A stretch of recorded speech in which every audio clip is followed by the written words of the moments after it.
Estudos de discursivas pro Alesp, para Alesp. Eu vou ler alguns artigos científicos.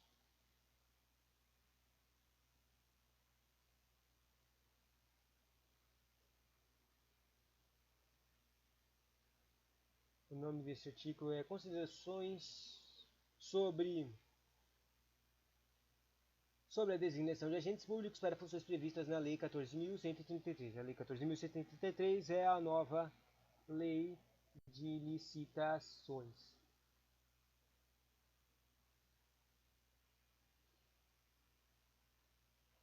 Esse artigo teve por objetivos comparar as regras de designação de agentes públicos para desempenho das funções previstas na Lei 866 e na Lei 10.520 com a Lei 14.133. Delimitar conceitos relevantes para a compreensão das novas regras e demonstrar a importância da capacitação de agentes públicos das escolas de governo e escolas de contas do contexto da Lei 14.133.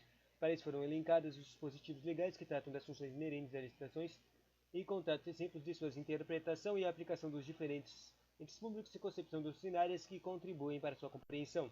Foram também apresentados aspectos legais e teóricos acerca da capacitação dos agentes públicos e a atuação das escolas de governo e escolas de contas, evidenciando sua importância para a plena aplicação da nova lei de licitações e contratos administrativos. Em razão de uniformizar regras procedimentais que até então eram editadas individualmente por cada órgão e entidade de administração pública, segundo suas necessidades e peculiaridades próprias. Um exemplo dessa uniformação é o rol de requisitos a serem atendidos pelos agentes públicos que serão designados pela administração pública para desempenhar as funções previstas na nova lei. O objeto deste artigo foi traçar um panorama de como a escolha desses agentes se dá sob a vigência da 866, 10.520 e o que muda para a lei da 14.133, delimitar alguns conceitos importantes para a compreensão de novas regras e demonstrar a importância da capacitação dos servidores e empregadores públicos e das escolas de governo e escolas de contas do nosso novo cenário. Bonitinho, né? Isso aí é a introdução. Só ia ler a introdução mesmo.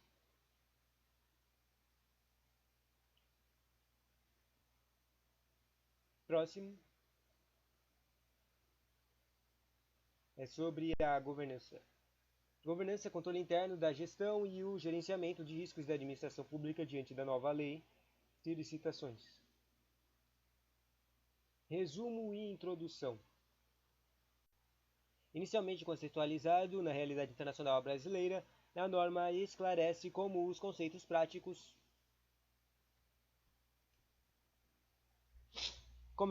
e práticas de governança do controle interno de gestão e de gerenciamento de riscos, instrumentos que visam a garantia de normas e processos internos foram estabelecidas pela nova Lei de Licitações e Contratos Administrativos, LLCA, de modo a se destacar o controle preventivo da administração pública. Além disso, também demonstra que a LLCA essa LLCA é a sigla para a nova Lei de Contratos Administrativos, aquela 14.163.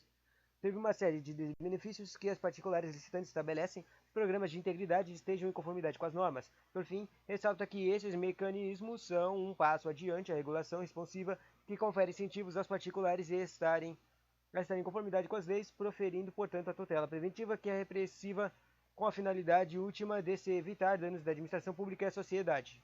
Introdução. A nova Lei de Licitações e Contratos Administrativos, LLCA, consolida em um marco legal as normas sobre as contratações públicas no Brasil. Tenta suas inovações em acordo com as mais recentes políticas da gestão e o estabelecimento de programas de governança, controle interno e de gerenciamento de riscos de administração pública em 3 distintas linhas de defesa. A LLCA também traz, ao ponto de vista dos licitantes, incentivos à estruturação de programas de integralidade de modo a iniciar um quadro normativo semelhante a uma regulação responsiva, ou seja, que não apenas se orienta pela punição a partir de uma tutela repressiva e a observância da lei, mas também pela persuasão por meio de tutela preventiva e ocorrência de danos à administração pública. O presente estudo visa, nesse contexto, demonstrar os instrumentos estabelecidos pela LLCA, esclarecendo por um diálogo de fontes e estrutura de funções dos institutos de governança pública, do controle interno de gestão e do gerenciamento de riscos, a partir do dispositivo que já consolidados como a instrução normativa conjunta, que trata de regulamento de lei com anticorrupção e o regulamento de política de governança no âmbito da administração pública. Para tanto, sob o ponto de vista de natureza e da forma de abordagem, utiliza-se da raciocínio indutivo e da pesquisa qualitativa e a esclarecer o ponto de vista dos objetivos de modo a descritivo e analítico, as atribuições da governança, do controle interno, da gestão e da gerenciamento de riscos da administração pública. Isto à luz do contexto da LLCA em suas preferências para tutela preventiva. Do ponto de vista da técnica, utiliza-se da pesquisa bibliográfica a fim de trazer das fontes bibliográficas as descrições, bem como os elementos para as análises.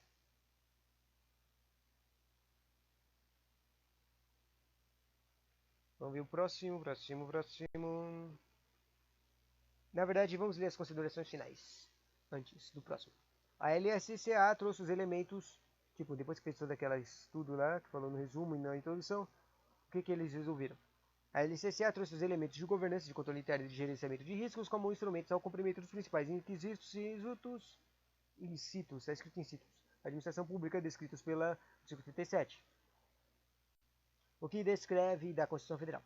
O que se destaca é a sua defesa dos mecanismos de controle preventivo e que direcionam o debate, a punição e a persuasão, já que são capazes de estabelecer incentivos também aos licitantes a estarem de acordo com a legalidade e com práticas de governança, como o é um programa de integridade. Entende-se que este é um passo adiante do tratamento dos processos licitatórios com base em uma regulação responsiva, o que já está sendo implementado, como mencionado no âmbito de agentes regulares, pela ANAC e pela Anatel. Embora não abarque definições precisas quanto à governança pública, ao controle interno e ao gerenciamento de riscos, e aos programas de integridade e à estrutura, e as funções de cada parâmetro podem ser interpretadas com base nas demais normas que tratam do tema, no âmbito da administração pública, como as referidas instruções normativas conjuntas. Legal, né?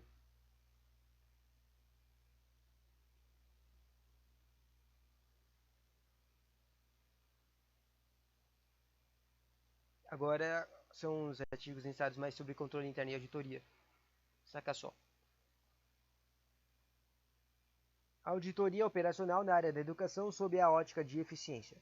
Resumo: introdução. Este artigo visa apresentar um caso prático de auditoria operacional na área de educação a partir da análise comparativa entre a eficiência das escolas públicas do ensino fundamental em 5 municípios do Rio Grande do Sul, relacionados por meio de técnicas de clusterização com base nas gasto por aluno, número de alunos por computador ou tablet, número de alunos por professor e nível socioeconômico desses estudantes, e, como variável de saída, o índice de desenvolvimento da educação básica e deve objetivou-se medir o nível de eficiência das escolas desses municípios. A pesquisa conduzida identificou que, do universo amostra, dos 21 escolas com dados disponíveis, apenas 4 alcançaram 5% de eficiência. Legal. Apenas 4! Eu acho que 4 é bom. Introdução. Até a Constituição de 88, o escopo do controle sobre seus recursos públicos no Brasil era restrito à verificação de regularidade na execução dos gastos, da conformidade legal dos atos administrativos e de fidedignidade dos demonstrativos financeiros. A partir de 88, no entanto, introduziu o conceito de fiscalização operacional e busca de economicidade no artigo 70 da Constituição. A fiscalização contábil, financeira, orçamentária, operacional e patrimonial da União e das entidades administrativas direta e indireta quanto à legalidade, legitimidade, economicidade e aplicação das subvenções e renúncia de receita será exercida pelo Congresso Nacional mediante controle externo e pelo sistema de controle interno de cada poder. Isso aqui é basicamente o que está escrito na lei artigo 70, né? O próximo vai falar o que está escrito no artigo 37, mas não vou ler ele, tá? Por sua vez, introduziu, daí fala a emenda constitucional 19, e por sua vez introduziu o conceito de eficiência com princípio constitucional do artigo 37, lá, o link. Legalidade, moralidade, impessoalidade, publicidade e eficiência. Daí, em nível global, a introdução de uma nova forma de controle dos gastos públicos teve início da década de 1970, nos países da Inglaterra, Estados Unidos e Austrália, onde, devido à crise financeira que enfrentavam, ampliou-se a cobrança por mais eficiência, economicidade e transparência dos gastos públicos. A partir de então, diversos países iniciaram as reformas de seus serviços públicos, seguindo teorias econômicas e principais desenvolvidos por modelagem de negócios privados, e essa onda de mudanças, referida na literatura como nova gestão pública, NGP, nova gestão pública, visava tornar o serviço público mais orientado ao cidadão e a melhorar sua eficiência, usando modelos de gerenciamento do setor privado, além de introduzir o conceito de medições de um desempenho para o setor público. As primeiras práticas da nova gestão pública surgiram no Reino Unido no governo da primeira-ministra Margaret Thatcher, que realizou mudanças nas políticas de gestão pública em áreas como métodos organizacionais e relações trabalhistas e planejamento de despesas, gestão financeira, auditoria, avaliação de compras. O modelo da nova gestão pública espalhou-se então pelo mundo como proposta de flexibilizar a administração governamental e aumentar a contabilidade com uma nova forma de provisão dos serviços com foco no consumidor cliente. E nesse sentido, importava não somente alterar a metodologia e a ênfase do setor público através do maior controle financeiro, aumento da eficiência, definição de metas e delegação de poderes, mas também acompanhamento dos resultados alcançados. No Brasil, as fiscalizações operacionais estão a cargo de tribunais de contas na forma de auditoria, sendo conceituadas como o exame de independente, objetivo e confiável que analisa se empreendimentos, sistemas de operações, programas de atividades e organizações do governo estão funcionamento de acordo com os princípios de economicidade, eficiência e efetividade e se há espaço para o orçamento. Isso aí é um exato conceito que está escrito lá pelo TCU. Daí voltando para aquela coisa de economicidade, né? Além da economicidade, eficiência e efetividade, que são os trecos que fez o treco tá eficiente, né? Outras dimensões podem ser objeto de uma auditoria operacional, como a qualidade de um serviço prestado, equidade na distribuição dos bens e serviços, eficácia no atendimento de uma meta e etc. O objetivo é verificar sobre a diferença de abordagens, se existem desperdícios ou oportunidades de melhoria, assim contribuir para que os recursos governamentais sejam aplicados de modo mais eficiente ou com maior retorno. Utilizando esses conceitos acima, o presente artigo irá apresentar o caso prático de auditoria presencial sob a ótica da eficiência na área de educação, que foi realizado a partir dos dados públicos da escola 5 municípios do Porto Alegre e Rio Grande do Sul. Mas eu não vou ler isso não, eu vou ler os resultados. Próximo conteúdo, próximo artigo científico. Se chama Administração Pública Dialógica e Tribunais de Contas, Novas Perspectivas e Controle Externo Progressivo. Primeiro resumo e depois introdução. Resumo.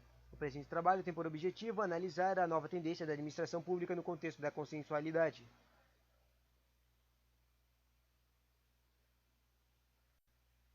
Consensualidade.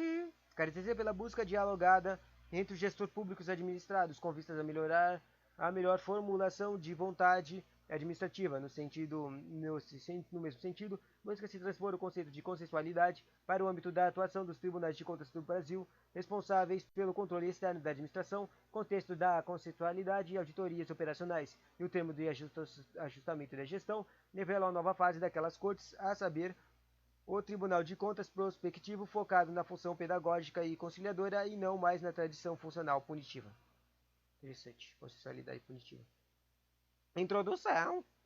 O presente artigo tem por objeto analisar as novas perspectivas da atuação do controle externo no contexto da era da administração pública dialógica, esta última caracterizada por um modelo de gestão guiado pela consensualidade e não pela imperatividade e unilateralidade, atributos típicos da administração pública tradicional.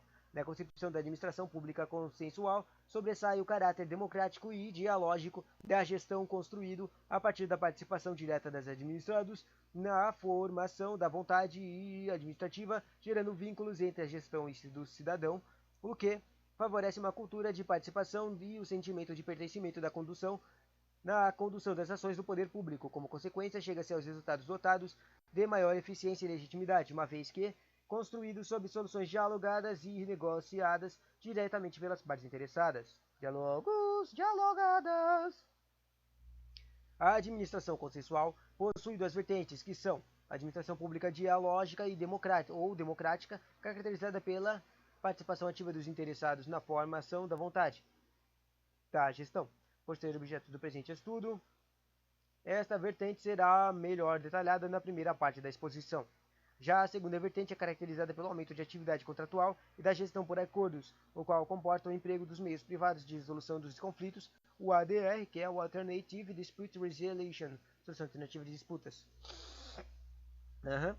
que passam a ser aplicadas nos contratos firmados pela administração pública, demonstrando a transição de supremacia e disponibilidade do interesse público, características e legalidade estritas, para a fase de consensualidade da negociação, como meios de se promover a desjudicialização das relações da contratação públicas.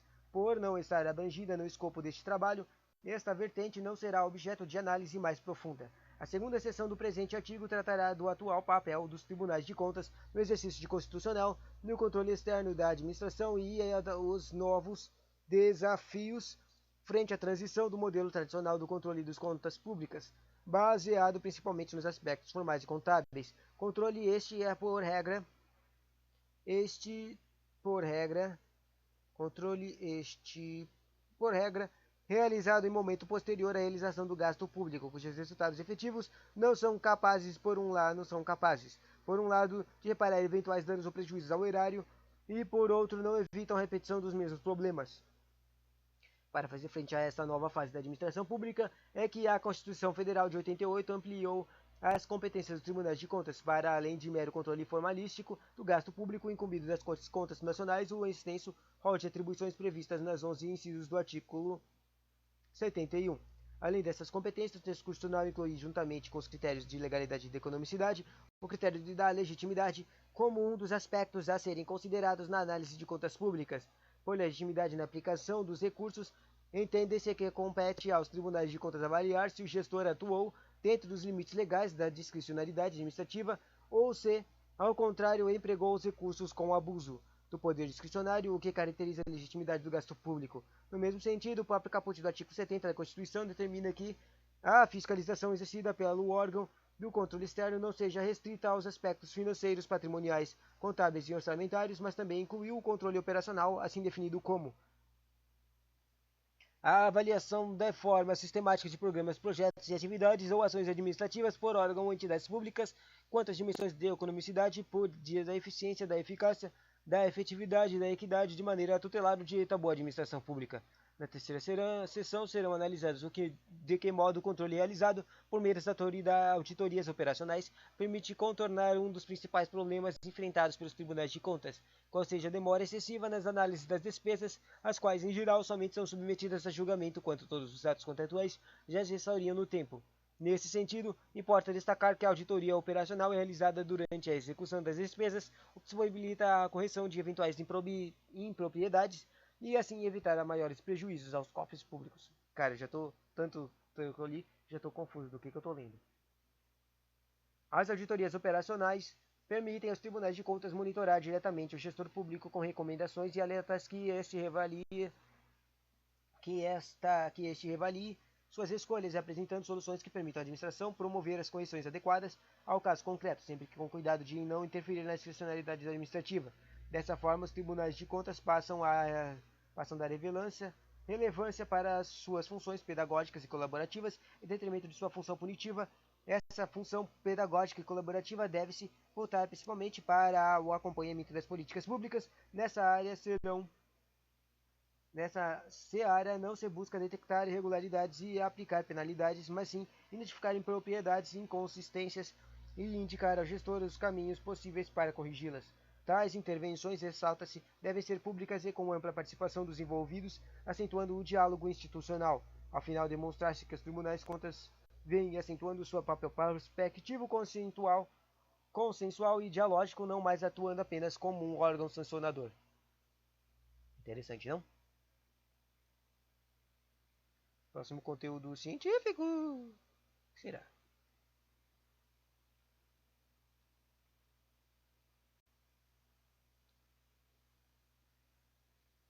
Tem uma coisa extra aqui que eu quero ler.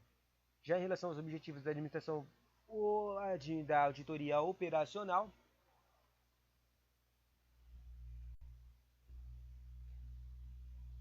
o Manual de Normas Brasileiras de Auditoria do Setor Público assim se refere. A auditoria operacional visa fornecer novas informações, análises e percepções, e, quando apropriado, recomendações para aperfeiçoamento. As auditorias operacionais oferecem novas informações, conhecimento ou valor ao 1, 2, 3, 4 coisas. Ao fazer 4 coisas, ao proporcionar novas percepções analíticas, análises mais amplas ou profundas ou novas perspectivas, ao tornar as informações existentes mais acessíveis às várias partes interessadas, ao proporcionar uma visão independente e autorizada ou uma conclusão baseada em evidências de auditoria, ou ao fornecer recomendações baseadas em análises dos achados de auditoria, ou seja, novas pesquisas, novas informações, ou falar alguma nova visão ou um novo jeito de fazer as coisas. Daí eles dão recomendações.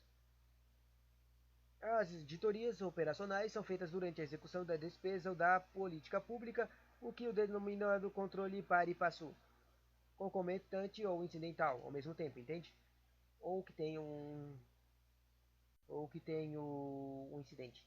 Ao realizar a auditoria operacional, uma vez detectadas impropriedades ou irregularidades, o Tribunal de Contas procura indicar ao ordenador de despesa ou do responsável pela execução governamental do programa governamental recomendações para que este avalie suas escolhas com a apresentação, sempre que possível, de soluções alternativas que possibilitem à própria administração promover as adaptações e correções da execução da política pública. Sempre que tais indicações não devem interferir na discricionalidade administrativa. Interessante, não? Conclusões. Eu vou ler aqui a última coisa. Os dois últimos parágrafos. A era da administração pública dialógica deve ser acompanhada pelo caráter prospectivo dos tribunais de contas, caráter esse é entendido como um órgão de controle cuja função primeira não é punitiva, em geral tardia e inúqua, mas sim, ou seja, o Tribunal de Contas tem que ser pedagógico, tem que ter um trabalho pedagógico, ou seja, aquela coisa de ensinar eles aprenderem a fazer as coisas melhor, mas sim pedagógica e colaborativa, realizada durante a execução dos programas governamentais ou soluções diálogas com a administração, com vistas a corrigir eventuais erros ou impropriedades detectadas. A promoção desta cultura dialógica nos tribunais de contas do Brasil é que deverá nortear o exercício do controle externo das políticas públicas, contribuindo para a melhoria da qualidade dos serviços públicos do Estado. Legalzinho, né? Próximo conteúdo. O próximo conteúdo se chama esse novo artigo científico aqui, teses e coisas, se chama Controle Interno no Setor Público como um instrumento de controle de gestão, um estudo do Tribunal de Contas, de caso no Tribunal de Contas do Pará. Mas eu só vou ler a introdução, vamos lá. 1, 2, 3, 4, 5, 6 parágrafos. Introdução. Pesquisar sobre controle interno torna-se tarefa fundamental diante das crises institucionais que o país atravessa. Isso aqui foi escrito em 2021, tá? Além disso, possuir sistemas de controle consolidados diminui os riscos de desvios de recursos públicos, malversação de verbas, fraudes e demais situações embaraçosas que atualmente assolam o Brasil. O sistema de controle desenvolvido no país, que fomenta o controle social do auxílio ao controle institucional, torna ainda mais relevante a discussão desse tema. Em todos os ambientes mais eficientes, né, acadêmico, buscando sempre integrar a população, verdadeira guardiã dos recursos públicos. A discussão! Para o Comitê de Procedimentos da Auditoria do Instituto Americano de Contadores Públicos Certificados, AICPA, o controle interno é o plano da organização e todos os métodos e medidas coordenados aplicados a uma empresa a fim de proteger seus bens, conferir a exatidão e a fidelidade de seus dados contábeis e promover a eficiência e estimular a obediência e as diretrizes administrativas estabelecidas.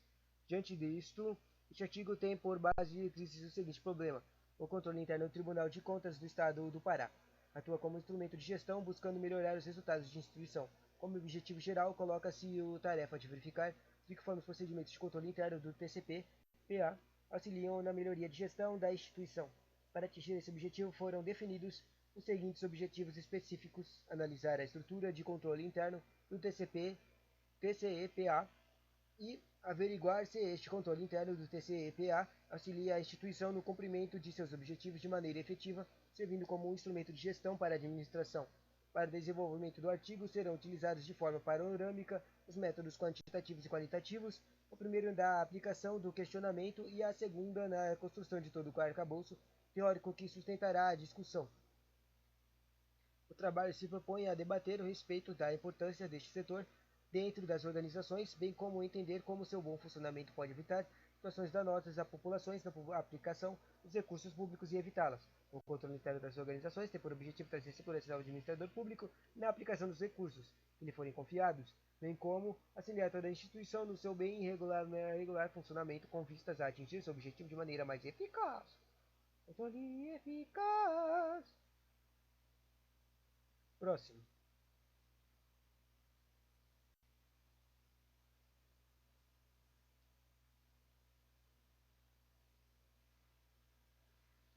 Eu acho que esse aqui é o último, né?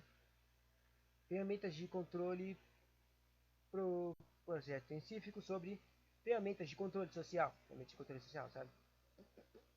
Quantas pessoas sabem o que as pessoas, o que o executivo está fazendo, o legislativo está fazendo, e daí eles pedem para fazer coisas tipo mudar leis e outras coisas. Ferramentas de controle social do Tribunal de Contas do município de São Paulo. Daí só resumo, esse aqui é interessante já que é para o Tribunal de Contas do município de São Paulo. Eu vou ler o resumo, a introdução e depois a conclusão, se tiver. Resumo. Existem diversas formas e tipos de controle que podem ser exercidos sobre a administração pública de maneira institucional, que se apresentam de forma de controle interno e externo.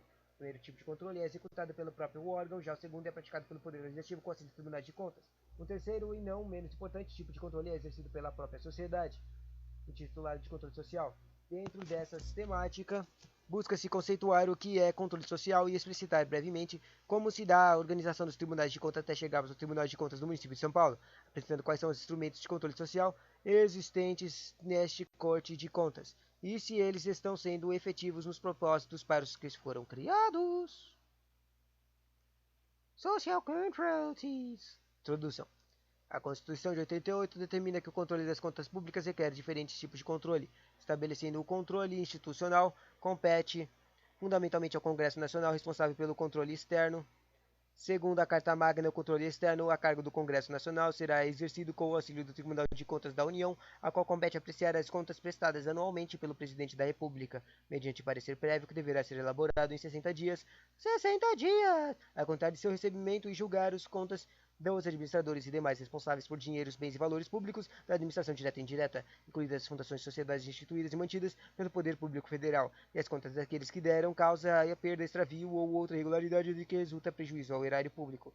O artigo 75 da Carta Magna estabelece que as normas disciplinadas nesta seção serão aplicadas no que couber à organização, composição e fiscalização dos tribunais de contas dos estados do Distrito Federal, bem como dos tribunais e conselhos de contas dos municípios. Com base nesse mandamento constitucional, foram criados os tribunais de contas dos estados de federação, Distrito Federal e alguns municípios. Quanto aos municípios, o artigo 31, parágrafo 4, afirma a vedação de criação de tribunais de contas e conselhos de organizações de contas do município agora.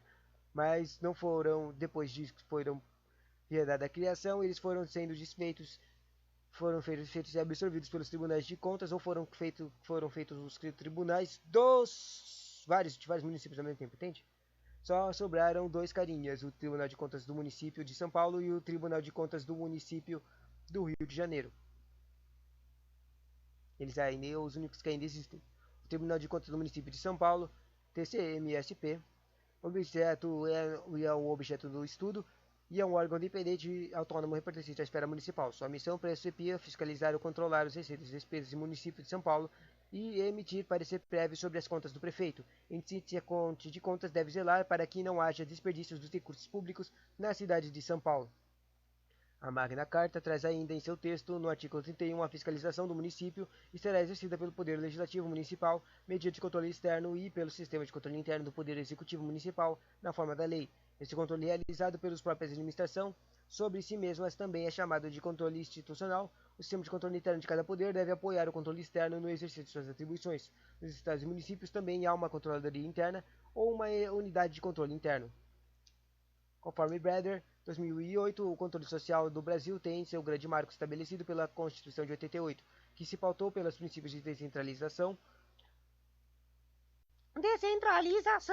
e da participação popular, criando instrumentos para que a sociedade possa exercer seu papel, participando, controlando as ações do Estado em busca do bem comum e do interesse público. Nesse sentido, segundo Souza e Silva, com a abertura da democrática do Brasil, os instrumentos de controle social e desenvolveram-se gradativamente, pautados nos princípios da Carta Magna de 88, de acordo com a Cartilha de Controle Social da Controladoria Geral da União.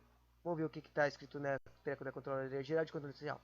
Vamos ver o que a Controladoria Geral disse que são meios de controle social. O controle social pode ser entendido como a participação do cidadão na gestão pública, na fiscalização e no monitoramento e no controle das ações da administração pública. Trata-se de importante mecanismo de prevenção da corrupção e do fortalecimento da cidadania, controladoria geral.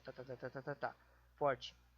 Dessa forma, o controle social pode ser caracterizado como uma maneira de distribuir o poder da decisão referente às políticas públicas entre o Estado e a sociedade. Assim, a população pode participar dos assuntos que lhes são caros a fiscalizar a utilização dos recursos públicos, prevenindo a corrupção.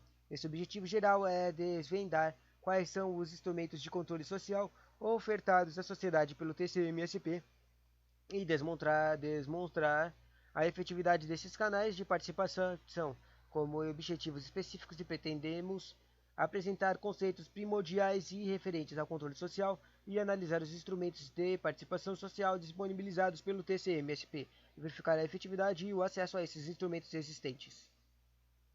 O controle tá pronto, essa é a introdução. Agora vamos ver o treco. Cara, tem muito conteúdo bom aqui sobre controle externo e coisas do Tribunal de Contas.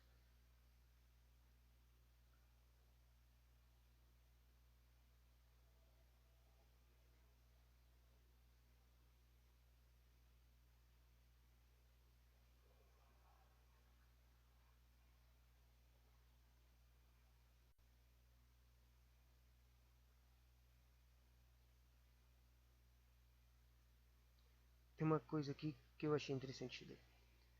Quinto desse artigo científico diz os instrumentos de controle social existentes no TCM-SP.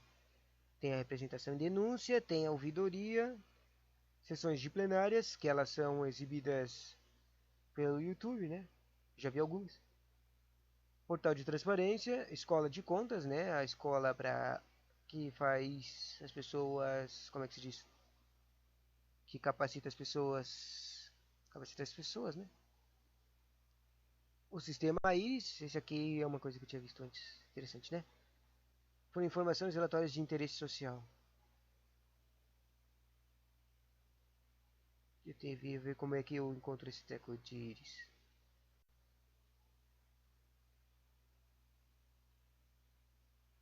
Depois tem os dados abertos e tem, por fim, o projeto Cidadania em Contas. Legal, né? Daí esse aqui tem uma considerações finais.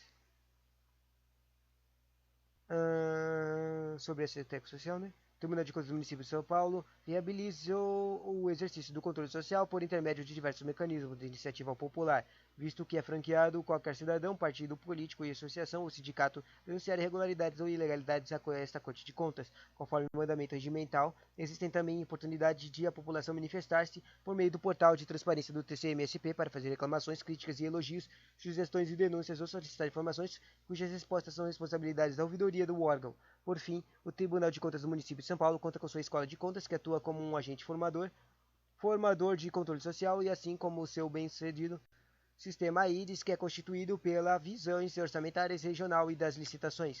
O controle social consiste no debate com o Estado acerca das políticas públicas e das demandas da sociedade, assim como a fiscalização da coisa pública. A missão do TCM-SP, Tribunal de Contas do Município de São Paulo, é assegurar a gestão dos recursos e das despesas públicas de forma efetiva, fazendo com que o dinheiro público seja bem gasto, evitando desperdícios, fraudes e deslimitação do patrimônio público. Nesse sentido, é essencial que este Corte de Contas fomente, estimule e facilite a participação da sociedade civil em suas ações e fiscalização como curador dos recursos públicos municipais. Faz-se necessário, portanto, dar continuidade ao desenvolvimento de iniciativas que facilitem ainda mais o acesso da sociedade aos serviços prestados pelo Tribunal de Contas do Município de São Paulo e aprimorem o atendimento oferecido aos cidadãos para que as ferramentas disponibilizadas continuem sendo efetivas e os padrões de transparência, presteza e segurança das efetividades desenvolvidas no tribunal sejam elevadas, bem como a necessidade crescente do controle para a melhoria da gestão pública.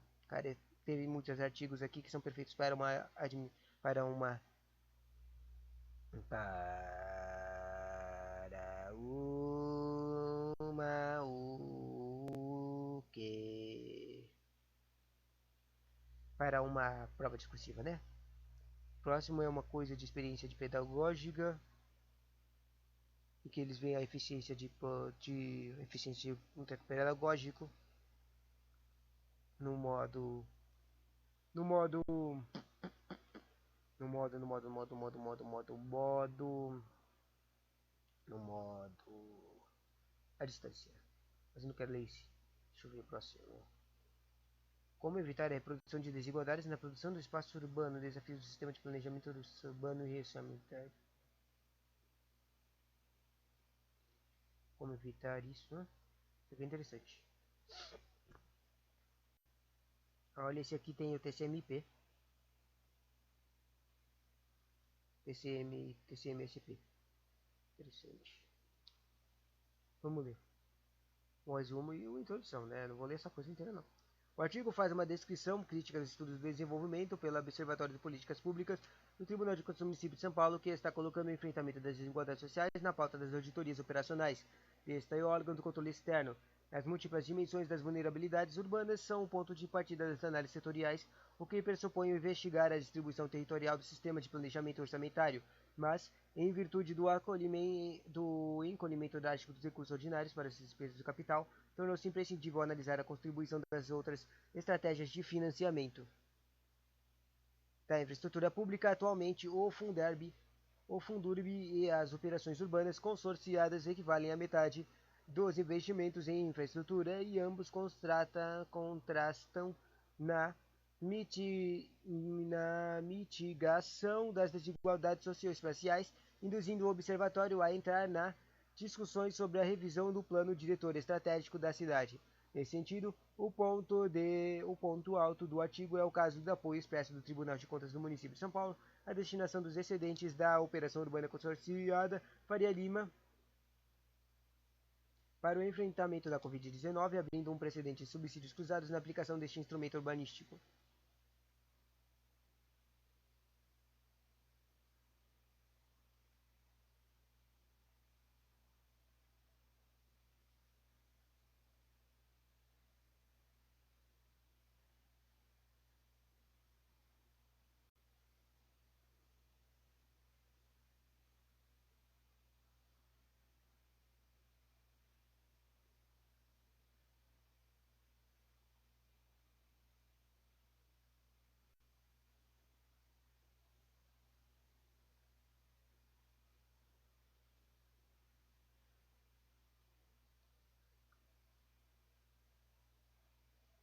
Introdução.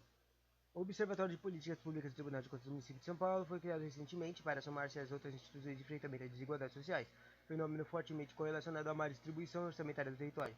A iniciativa vem ao encontro da norma brasileira de auditoria do setor público, NBA-SP, CSP significa setor público, tá?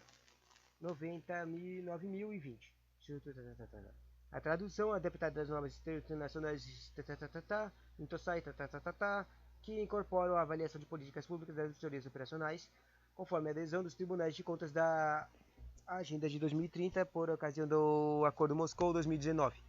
Indo ao encontro da norma, as variações orçamentárias são inerentes às análises de equipe multidisciplinar, variáveis orçamentárias, tá?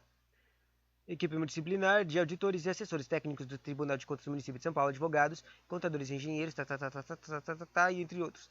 Em caráter complementar, o observatório possibilita a potencialização da avaliação das políticas públicas, aproximando-os das pesquisas vinculadas às universidades e organizações da sociedade civil parceiras, Instituto dos Estudos Avançados da USP, Uniformidade Federal da ABC, Universidade 9 de Julho, Fundação Getúlio Vargas e Fundação de Sebutal.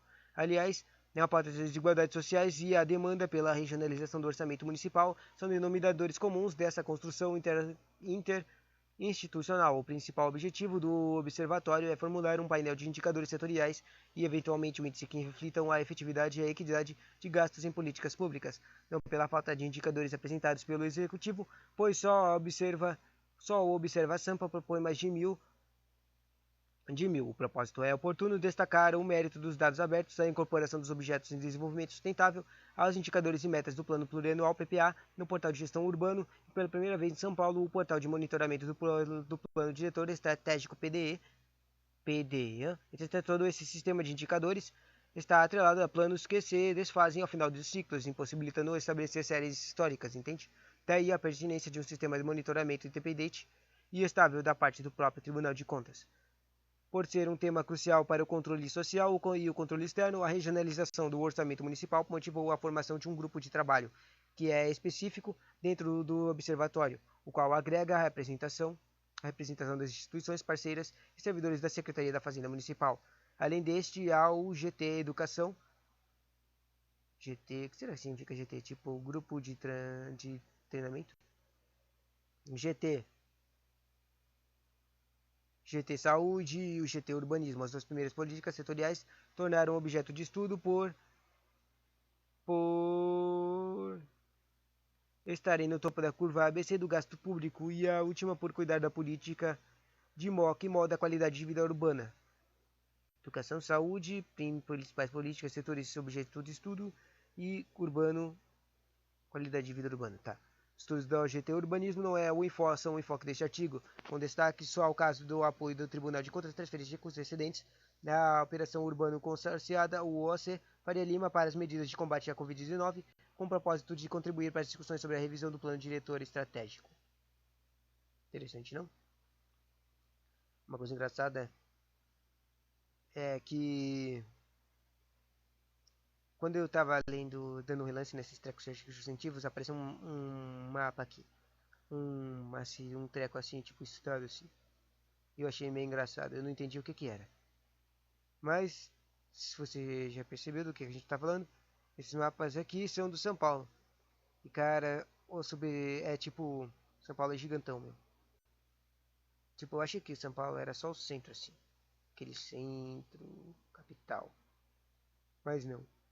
São Paulo é tipo, ele é considerado aquela parte, junto com um monte de subprefeituras que vão até lá embaixo, até o sul, e até o canto direito, canto esquerdo, canto direito. É gigantão, meu. São Paulo é gigante, meu. Agora vamos ver se tem uma conclusão dessa coisa aí. Vamos ver o que eles fizeram. Aqui, ó. Considerações finais. A Observatório de Políticas Públicas do Tribunal de Contas do Município de São Paulo está mobilizando um arranjo interinstitucional que advoga em favor do enfrentamento das desigualdades socioespaciais por meio do monitoramento das receitas e dos gastos públicos, para além do aprofundamento da análise dos recursos oriundos dos instrumentos urbanísticos, notadamente da ODDC e da UOC. É preciso investigar ainda as parcerias públicos-privadas, as transferências voluntárias dos governos federal e estadual e as operações do crédito a fim de obter uma compreensão mais fidedigna do financiamento da produção e da zelatória da infraestrutura pública. Ao incorporar a ótica orçamentária na avaliação das políticas públicas, o Observatório ascendeu da análise do PPA para o PDE, induzindo o Tribunal de Contas do Município de São Paulo a ingressar na discussão sobre o papel do plano diretor na produção do espaço urbano e na reprodução das desigualdades enquanto órgão de controle externo. Os apontamentos do observatório são levados em conta pelo executivo e, com isso, está sendo possível agilizar a regionalização do orçamento, chamar a atenção para a má distribuição orçamentária, setorial, territorial e social, apontar inconsistências na lei, conforme exposto no caso dos recursos excedentes da UOC Faria Lima, e por fim estabelecer um painel de indicadores e índices próprios das suas atribuições que não sofram a descontinuidade dos ciclos de sistema de planejamento municipal que ousem debater a agenda pública hegemônica. Interessante, né?